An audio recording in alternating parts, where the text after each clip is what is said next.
Welcome to The Explainer. Today, we're tearing down the sheer mechanics of cinematic storytelling. We're going to do this by looking at part 4 of the seriously thrilling modern anime script, Echoes on the Wire. If you've ever wondered how a writer seamlessly weaves high-stakes action, deep character development, and just relentless pacing into one single location, well, you are in the exact right place.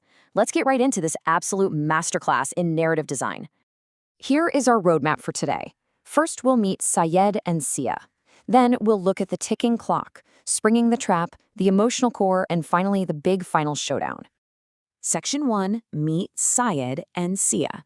Before the action even kicks off, we really need to look at the foundational blueprints of our protagonists. Right out of the gate, we get this fantastic visual contrast. On one side, there's Sia. She's explicitly designed as a highly creative, empathetic writer. I mean, notice the warm, mustard yellow cardigan, that soft posture, holding her journal and pen. It just screams approachability and observation, right? Then, on the other hand, we have Syed. He's rocking a yellow graphic tech tee, he's got that lean build, dark messy hair, and facial expressions that just bounce between intense focus and analytical problem solving. It's a perfect visual shorthand for exactly who these people are before all hell breaks loose. This beautifully illustrates how their incredibly different personalities are going to act as complementary tools to survive what's coming. Sia's traits are all about emotional intelligence. She's creative, observant, and fiercely dedicated. Syed? He basically lives in a world of numbers and code. He's super analytical and determined. As we'll see, surviving in Echoes on the Wire absolutely requires this specific combo. The mechanical genius to build a defense, and the emotional core to know exactly why you're defending it in the first place. Moving into Section 2, the ticking clock. To crank up the suspense, the author uses a classic narrative device that really acts as the pounding heartbeat of the whole scene. The crucial thing here is how the data upload sequence to the Federal Crime Branch perfectly structures the pacing of the action. It's not just some random progress bar on a screen, it literally represents their salvation. Every single action, every sacrifice they make is entirely measured against these creeping percentages, 58%, then 82%, and finally that desperate, agonizing sprint to 100%. We kick off Act 1 at a totally nerve-wracking 58% upload.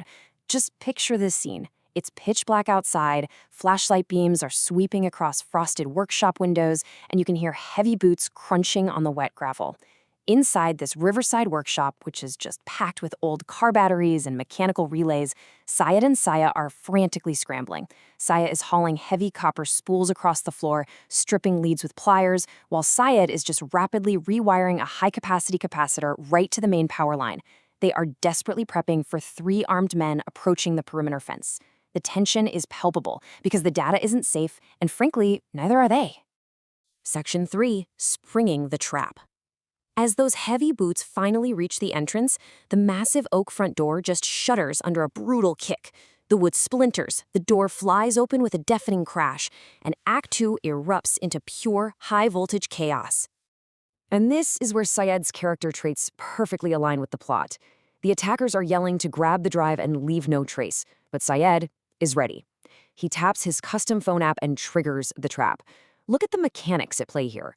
He uses his tech background to ignite a blinding arc light from the copper grid, perfectly paired with a massive 2,000-watt acoustic shockwave pumping right through some vintage speakers. We're talking total sensory overload.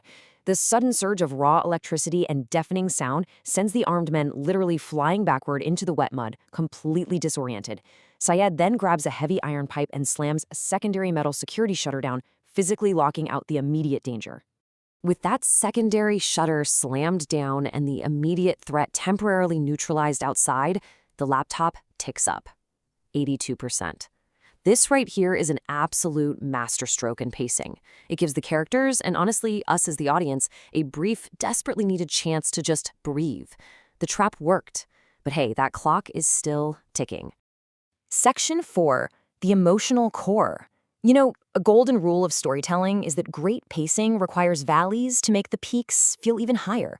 And that brings us out of the chaos and into the dark, quiet upper loft in Act 3. Check out this masterful tonal shift the writer pulls off. We just came from Act 2, right? That loud, chaotic, high-voltage trap sequence with literal, deafening acoustic shockwaves. Now we're in Act 3. It's incredibly quiet. The only light in the room is the soft neon glow of Syed's laptop. Syed is scraped up, stained with grease, breathing raggedly. Sia gently wipes a streak of black oil from his cheek. It is a moment of immense intimacy and emotional vulnerability that perfectly grounds the insane, high-stakes action we just witnessed. In this quiet space, Sia delivers some truly powerful dialogue. She tells him she spent 6 months feeling helpless, watching her father's name get dragged through the dirt, but that standing there with him, she doesn't feel helpless anymore. This totally anchors that dedicated trait we saw in her character sheet earlier. It reveals the engine driving the whole plot. Her entire motivation is clearing her dad's name. She hasn't just been running from bad guys. She's been fighting against the absolute helplessness of watching her family get destroyed. And she realizes that right here, alongside Syed, she finally has agency. And Syed's vulnerable response is just as crucial. He tells her he used to think his life was just numbers and code, but finding her made him realize some things are actually worth fighting for. This marks a massive, pivotal character arc. We literally watch him transition from a detached tech guy, someone who viewed the world purely through analytical data, into a fiercely determined protector. The fear in his chest fades. He knows exactly what he's fighting for, and way more importantly, who he is fighting for. Section 5. The Final Showdown. But come on, this is a thriller. This beautiful, quiet moment of human connection, it is absolutely not meant to last. It's instantly and violently shattered as a loud bang echoes from the roof, and a metal skylight panel is just ripped open from the outside. Suddenly, boom, we are thrust right into Act 4. Rain starts pouring through the open ceiling, splashing down onto the wooden rafters. And dropping down into the loft is Victor, the lead killer himself. The metal shutter held the grunts outside, sure, but Victor bypassed it completely. He's standing there with a silenced pistol glinting in his hand.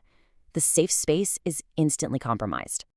And Victor doesn't just enter physically, he enters psychologically. He tells Sia she looks just like her father when he realized he lost. Talk about a chilling entry line.